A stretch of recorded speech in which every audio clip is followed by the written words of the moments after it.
tell you something that happened to me the other day that I wasn't going to talk about, but No, let's do it. But it's a little thing that happened, and I haven't told anybody except for Kalila. Oh snap! All right, we're gonna hear it, guys. Secrets. Yes. So I worked on NCIS Los Angeles again last week. Awesome. Thank you. And I play a CIA agent. Yes. And we're Why'd allowed you to smile? talk about this? Yeah, they said I can do anything. Okay. CIA agent. So Yeah. the last day I was there, I was driving to, because we had to drive into the fucking mountains. It's like an hour and a half away. Because they had to create the Vietnam jungle in some fucking reservoir, camping site. So I decided to stop by Bagel Brothers. And there was an Asian guy there. I go, hey, they had one last jalapeno bagel. God, I need that. I was so hungry. But he put on like 16 layers of cream cheese in the middle. He's lactose intolerant. And I'm lactose intolerant. So, you know how the bagel's hot? Yeah. It was like dripping, you know what I mean? The It melts, basically. Yeah. And I was like eating it like an animal because I was like late, you know? And so I go to my dressing room and there's army fatigues. But there's also next to it a wetsuit. Oh no. And it says a note, put the wetsuit underneath the army fatigue. Don't worry, no one's going to ever see the wetsuit. I'm not going to fucking wear a wetsuit underneath this fucking army fatigue. So why are you in your mind? Yeah. I should put the fucking army fatigues on. Okay. No wetsuit. Fuck the wetsuit. Fuck You the, do it. right? Yeah. Fuck the wetsuit. Fuck it. Okay. So, and then I put the guns in and I had a machine gun. You know That's what I mean? cool, Yeah. And then as I'm walking to the set, which is like a half a mile away, into the fucking woods, I hear my stomach go like that. Bubble guts. Fucking bagel. Yeah, but I'm like, I'm fine.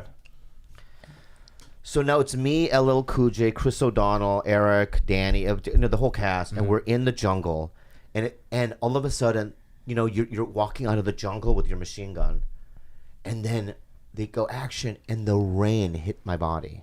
It was a rain scene. The rain was so fucking cold, I went right into hypothermic shock. Are you serious? And I just literally just started shaking like this. And also in my head, I'm like, there's no way I can do this. I cannot do this. Do you have lines during all this shit? No. Okay. Right? That's good. So I'm shaking like this, and then, you know what I mean, the AD, whatever, they come up and they go, are you all right? I go, I can't do this. They're like, well, you're wearing your wetsuit, right? Oh. That's what it's supposed to do. No. And everyone, even LL Cool J, they all turn around and go, what are you, a fucking idiot? It was in your dressing room, right? I go, yeah. I didn't think that it was going to be raining. Right? How do you not know what's happening? As I'm talking, right, I hear this. Oh no. Oh, no. And a little fart came out. Was it a shard or a fart? Strictly shart. Oh. No fart, I mean. Oh, okay. Okay. Strictly shard. Okay. I'm sorry. Fart. Rewind. Okay. So you go, all right, go again. Go back to your marks. Action. No, I hope they don't use it because now I'm like, you know, so scared. Well, and then the rain hits my body, right? Yeah. I start turning blue. In fact, to the point where James, Bad? you know the dad from Get Dexter? Yeah. He's in it too. And he comes up to me and goes, hey man, you can't do this. You're going to go into hypothermic shock. Because even him, he's an old man. He goes, I'm fucking going into it. And I have 2 layers of wetsuit on. And I go, I know, but I have to take a shit. He goes, hey, cut. He goes, he needs to go to the bathroom. Set it for you? And they're like, we're losing light. Oh my God. And I'm shaking and like I'm farting and I'm like, it was the worst human experience of my life. Action again, right? So you didn't get a poop. Use the bathroom? It now gets to the point where I'm like, all right, if you don't let me guys go to the bathroom, I'm going to shit right here and there. Right here. People laugh. No, because now I told them it's a shit. Bathroom is one thing. You could be pee. Yeah. Shit's up. I had to take diarrhea That's now. serious. Yeah. Right? And they're like, we're losing light. Can you hold it? They said no. I go, well, I'm leaving. I ran through the forest. And with this American Indian guy who was my wardrobe guy. And he's like, follow me this way. And I normally wouldn't, but he's American Indian. He knows the fucking He knows the woods. He knows the shortcut. woods. Yeah. He knows the trails. He knows the way. He knows. So I trusted him, right? So we shift, and we're running. You know what I mean? Another trail. I go ahead, Cherokee. It's like a real war. Yeah. Go ahead, My Cherokee. my Cherokee friend, right? And I'm half a mile. We finally see this white, like a little building, and that's where the bathroom is. You go, just go up the stairs and go to the bathroom, right? As I hit a stair, I hear this pop, pop, like that. Two shits just pop out of my butthole. Pop, pop. Hard. Like hard. Hard. And now it's over. Now I'm a failure. God, Because sweet. now I have to fucking wipe the shit off my, it's a whole thing. And also now they're waiting for me, I know you hate that feeling. right? Oh God. So I look at my underwear and there's 2 chunks of shit. I take toilet paper, wiping it. You don't It's just all over throw my it hands. away? What? You don't just throw the underwear away? Yeah, fuck that. It's my only layer of my dick would freeze off. He would have hypothermia dick. I'd have hypothermia dick. I like how his underwear are gonna like protect it. Layered. Yeah. That's awesome. So then I shit, and it was like, dude, luckily the first 2 pops were a little drier Yeah. because the second act, it was like a standing ovation. It was like, We were like, no, it was like, psh, you know what I mean? Like into the fucking, it would have been a disaster. Oh my Oh god. man. sweetie. So then I do it quickly. I clinch the fucking valve with my Strong ass cheeks. Yeah. with the muscle, the sphincter Sphincter. muscle. Sphincter, yeah. Yeah. I put my clothes back on. I still have shit all over my ass part, the cheeks, right? Why didn't you wipe that? He's in. I just don't have time. Oh, Yeah. okay. Yeah. I don't have time. Well, just Yeah, I got generally, it. he doesn't do it. At I don't do it home or normally anywhere. anyway. So he Yeah, was yeah. So if you were to So- get up, we smell your chair right now. It's just all bad. Shit. Maybe. He has crust in his hamstrings. you know? Yeah. Well, that's rude. That's an attack. That's an attack. On the You have Caesar. crusty hamstrings.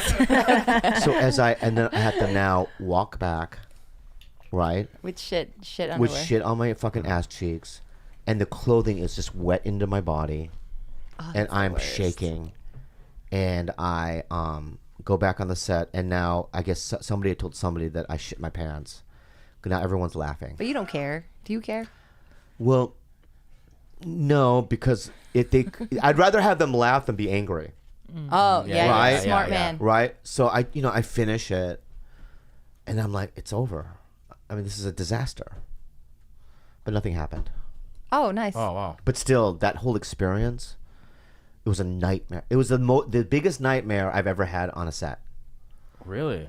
To shit your pants you're guest starring on a show Yeah. is insane. Guest star Bobby Lee shits Shits pants. his pants. TMZ. And then but then the showrunner came up to me and he was like really nice. Wow. Yeah. So a long time ago, I used to go to TJ to have sex with hookers. Tijuana, Tijuana. Mexico. Yeah, people know what TJ is. Not all. What, TJ Miller? No, TJ Mexico. TJ. We have some Mexico. international listeners. And after I worked at a restaurant called the Brockton Villa, and it was a restaurant along the Cove, and every Wednesday, we would all the men waiters, we would, get our tips, and we would go to Tijuana afterwards, and we would have.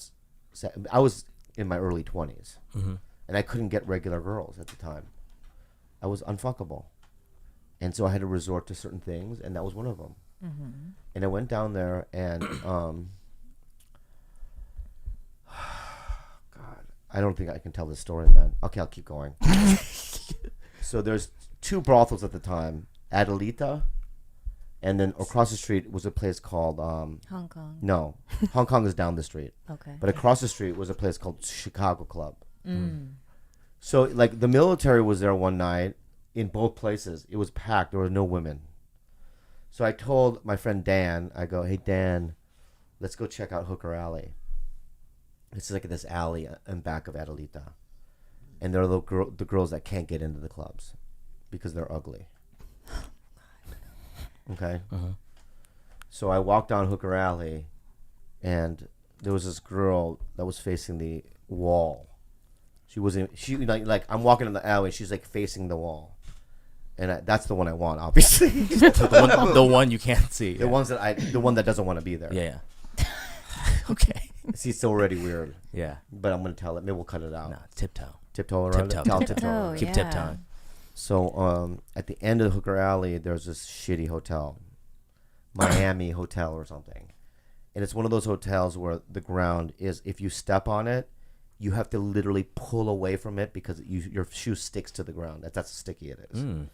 And the stickiness is from probably cum. Sure.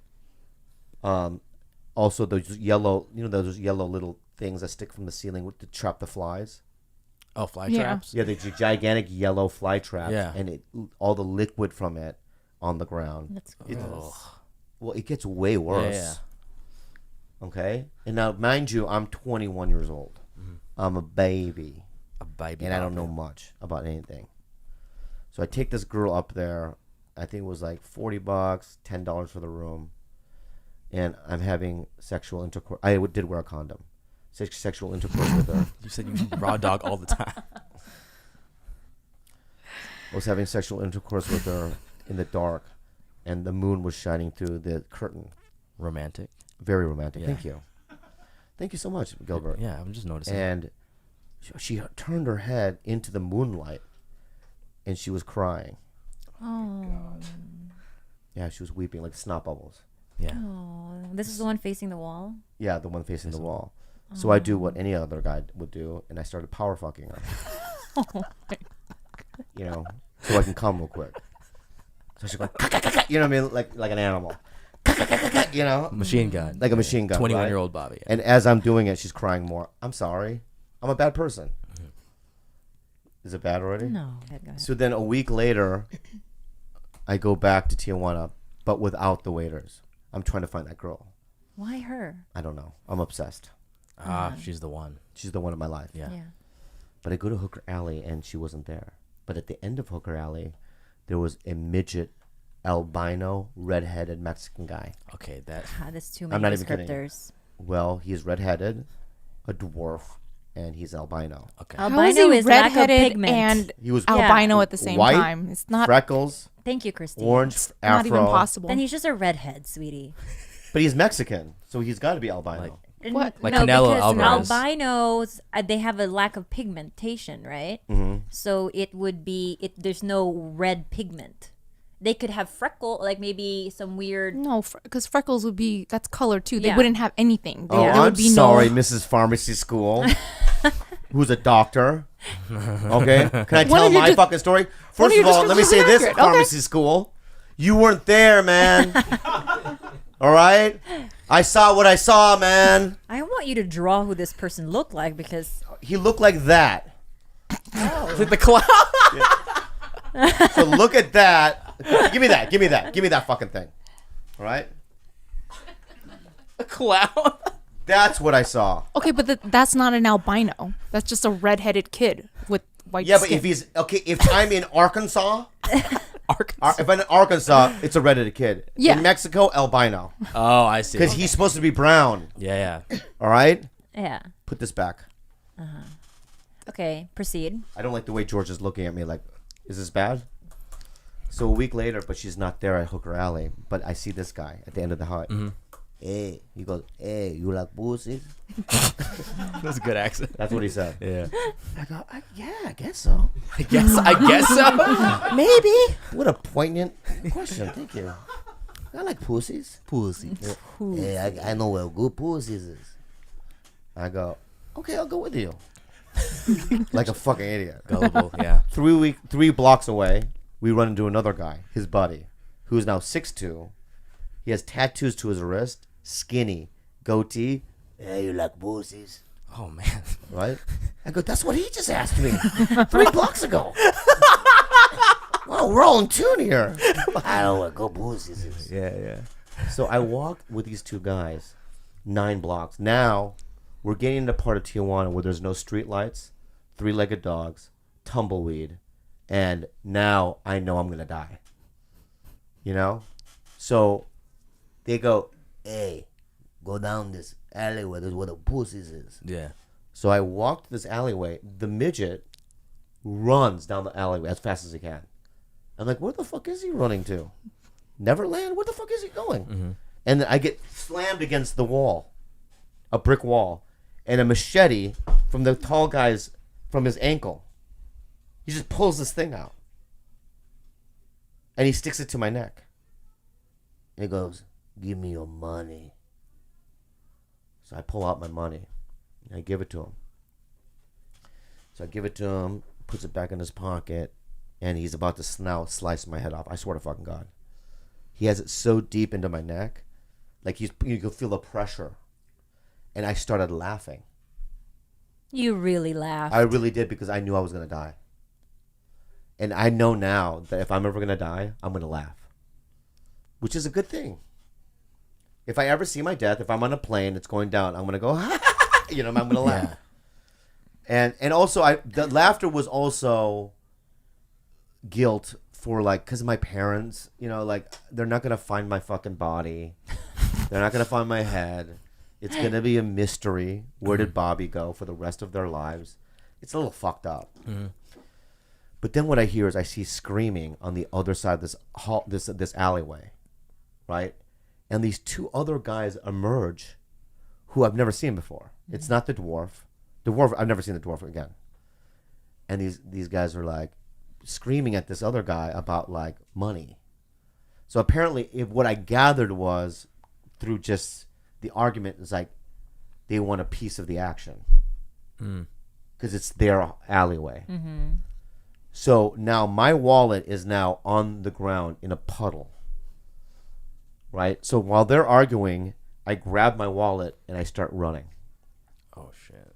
Now I got 3 guys chasing me, okay, in the darkness.